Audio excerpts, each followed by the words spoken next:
INNews28 मराठीमध्ये आपले स्वागत आहे। आजच्या मोठ्या बातम्यांबद्दल बोलूया। डहाणू तालुक्यात शासन आपल्या दारी या संकल्पनेतून गाव तिथे गावित यांची जिल्हा परिषद गट दाभोण वणई येथे बैठक।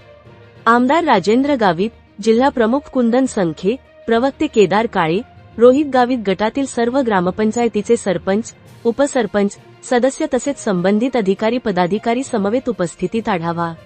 गाव तिथे गावित हा उपक्रम म्हणजे शासन आपल्या दारी या संकल्पनेचा एक भाग आहे। मूलभूत सुविधा हा विकासाचा पाया आहे। रस्ता, पाणी, वीज, शिक्षण आणि आरोग्य या 5 गोष्टी मिळाल्या तर गाव स्वतःच्या पायावर उभा राहतो। तुमच्या समस्या ऐकण्यासाठी, त्यावर तातडीने निर्णय घेण्यासाठीच आज आमदार राजेंद्र गावित, जिल्हाप्रमुख कुंदन संखे समवेत विविध विभागाचे अधिकारी यांनी संत गाडगेबाबा महाराज आश्रमशाळा दाभोण येथे आढावा बैठकीचे आयोजन करण्यात आले होते।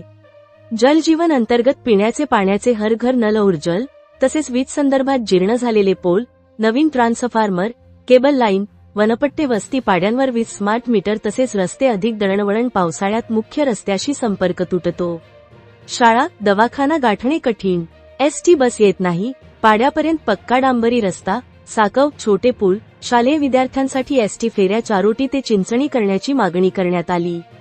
सुविधा नाही तर विकास नाही। गावात तरुणांना थांबवायचं असेल तर आधी पाणी, रस्ता, वीज, उत्तम आरोग्य व शिक्षण द्या, तरच रोजगार आणि उद्योग येतील। निधीचा विनियोग योग्य ठिकाणी झाला पाहिजे। अधिकाऱ्यांनो आपली। रिपोर्टर इंडिया न्यूज 28 साठी रहीम कुरेशी, डहाणू विधानसभा मतदारसंघाची रिपोर्टर।